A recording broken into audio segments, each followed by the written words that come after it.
Once upon a time, there was a group of very clever primates that figured out not following the rules gave them an advantage over their fellow Earthlings.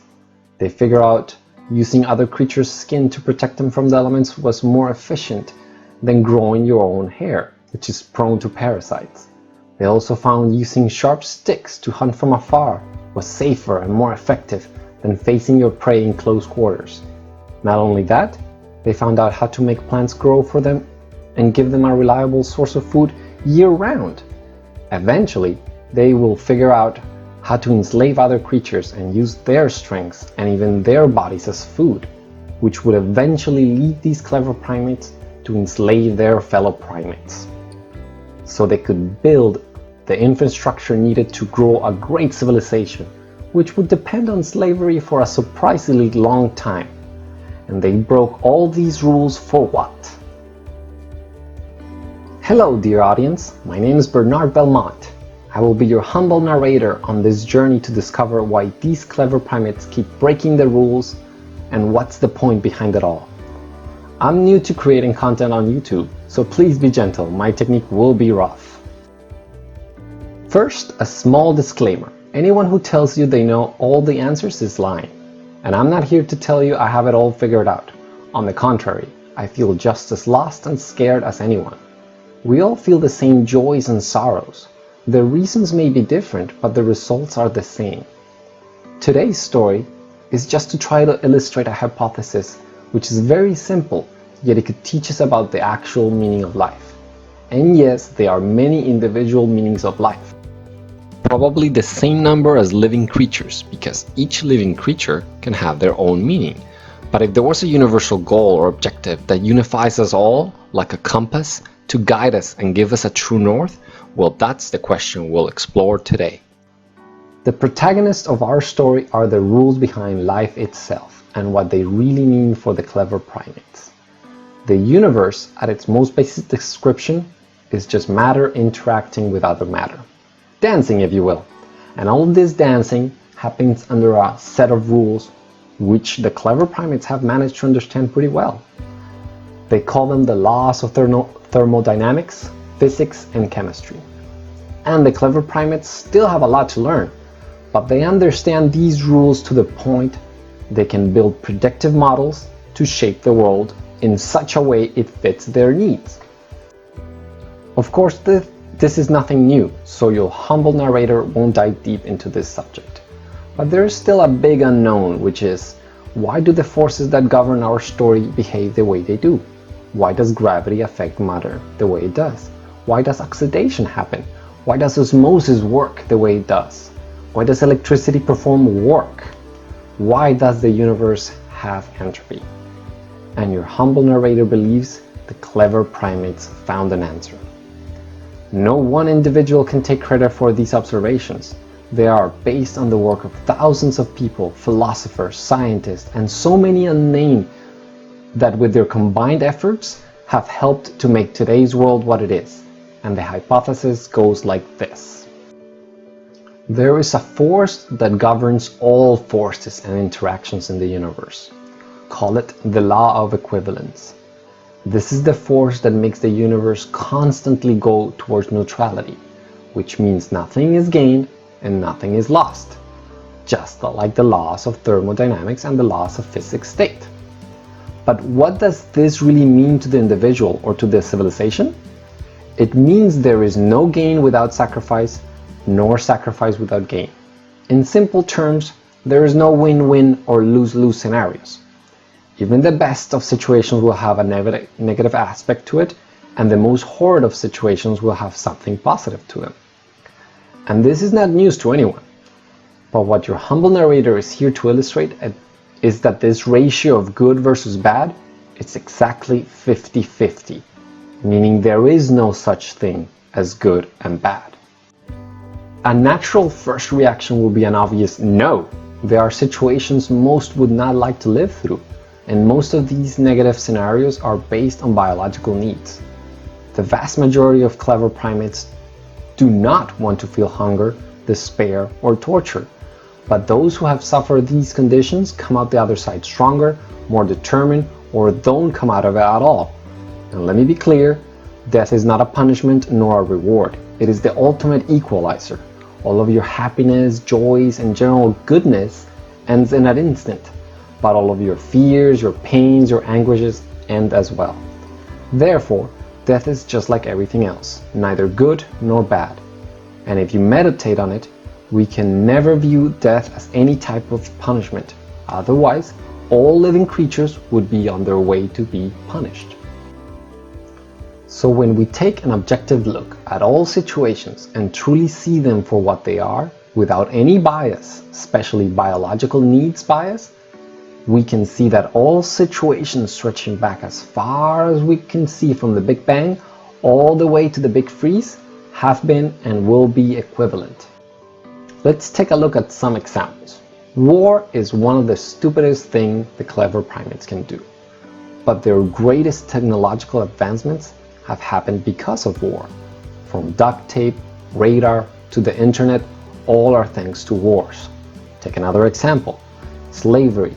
One of the most horrid things a clever primate can do to another clever primate, but this practice has led to the greatest empire and to the greatest nation on earth. And yes, it is difficult to hear, but the past cannot be changed, and the present wouldn't be what it is otherwise. Now on to more personal examples, like pain. Most would agree pain is bad, but the truth is, just like everything else, pain is neither good nor bad. Pain is an extremely useful survival mechanism. Without it, living creatures would not live very long. What about emotional pain? That certainly must be a bad event, correct? And the answer again is neither. Because not only emotional pain makes the clever primates bond to one another in a very strong way, it also teaches them the biggest lessons in life. Just like the saying goes, you can't make an omelet without breaking a few eggs. Clever primates can't grow and mature without emotional suffering. It is important to remember that biological needs blind the clever primates and guide them like a carrot on a stick. They strongly believe their lives could be so much better if they only had such and such, or lived in a different place, surrounded by different people. Basically, the grass is always greener somewhere else. But the truth is, their lives would only be different. Not better, not worse, only different. That's why, still after all of the modern comforts enjoyed by the clever primates, they still find new reasons to complain and fight about. And don't get me wrong, there are legitimate reasons, and that in part is the point. How can these clever primates still legitimately complain? After all, their lives are so different, so much better compared to their ancestors. And the answer is simple. Their lives are not better. There is no such thing as real progress or advancement, nor change. In this universe, there is only exchange. In this universe, you must sacrifice something of equal value in order to get something else. No buts, nor ifs about it. It's just like taking steps forward. Something undoubtedly must be left behind. In the literal sense, the ground is the one being left behind, but in the cultural sense, it's much more complicated. Again, a natural reaction would be to say, no, these clever primates do have better lives today compared to 100 years ago, not to mention 10,000 years ago.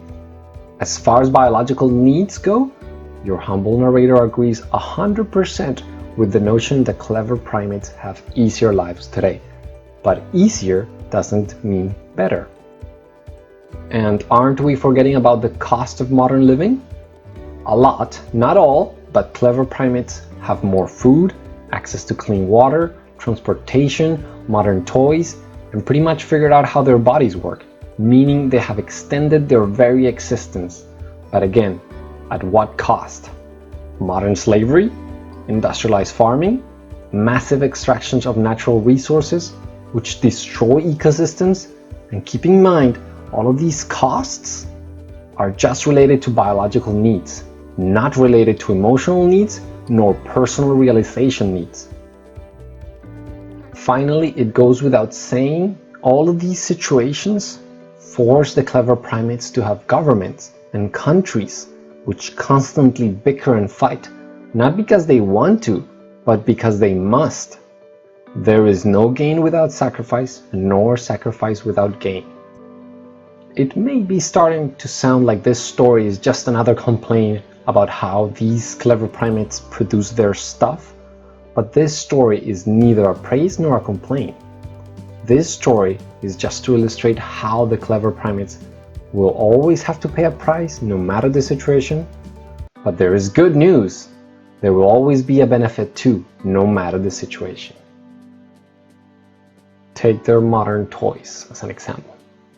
They grant the clever primates the ability to live a modern lifestyle. So that alone proves that the price of producing stuff is not bad, it's neutral, just like everything else, just like every situation ever. So what is the point? If being rich versus being poor is equivalent, or being sick versus healthy is equivalent, or being young versus old is equivalent, what is the meaning of life? If all what the clever primates do is believe in words like progress, improvement, and words like change, when the nature of reality is there is only exchange, nothing gained, nothing lost. It's like the universe is a giant treadmill. Clever primates think there is progress because stuff is moving around, it looks and feels different, but the truth is they are stationary and will always be stationary. In a big way, that is the point, to realize we are stationary and to comprehend the fundamental reason why that is. It's because of that one law, the one law to rule them all, the law of equivalence, which makes everything be neutral, and it guides our very lives, just like train tracks. It controls how far we can go and exactly where we're going. In a big way, that is the point, to realize we are stationary and to comprehend the fundamental reason why that is. It's because of that one law, the law to rule them all, the law of equivalence, which makes everything be neutral, and it guides our very lives just like train tracks. It controls how far we can go and exactly where we're going. So as your humble narrator, I apologize, because at this point, I have to put myself in the narrative and say, fuck that. We can find a way to break free from the tracks. Stop being biological automatons. Stop being guided by our natural instincts, which makes us bottomless barrels. We want more and more without end. We can never be fully satisfied, to the point we all fall under the spell that we're going to live forever. Or believing concepts like an eternal afterlife. We are basically addicts to food, money, status, attention, and pleasure when we know for a fact we can't have it all. Because all situations have positive aspects to them and negative aspects too. And if I did a good job of explaining it, we now know with certainty that this ratio of good versus bad is exactly 50-50. So to sum up, to create a universe free from energy requirements, that is the meaning of life. Something very similar to what religions propose. And it makes sense that religions would get the objective right. They are, after all, born out of our sorrows and our hopes. Plus, religions have acted for a very long time as a social glue, bringing people together, but at the same time, tear societies apart with deadly consequences. Thus, it's very easy to see the eternal duality of religions.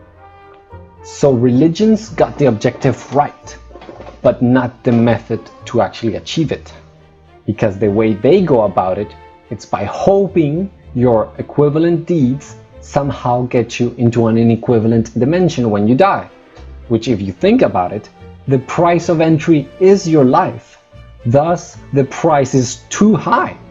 And it would just mean more of the same equivalence we already have here on Earth. To clarify once more, to escape reality, this is the meaning of life. And we instinctively try to do this almost every day when we watch a movie, read a book, or find ways to entertain ourselves. It illustrates our natural inclination towards escapism. Because deep down we have always known that reality is neither good nor bad. Reality is just what it is. No actual change, just perpetual exchange. I can propose 3 ways to achieve the meaning of life here in this plane of existence, but they are not easy. So depending on this video's reception, I will discuss them on future videos. Thank you for your time. I hope I didn't come across too crazy, just enough to be revolutionary. But whether you agree or disagree, I would love to hear your thoughts. Please leave a comment down below, and please, let's make this a large conversation. So share my video with anyone who wants to hear a new take on the meaning of life. Thank you for watching, and stay safe.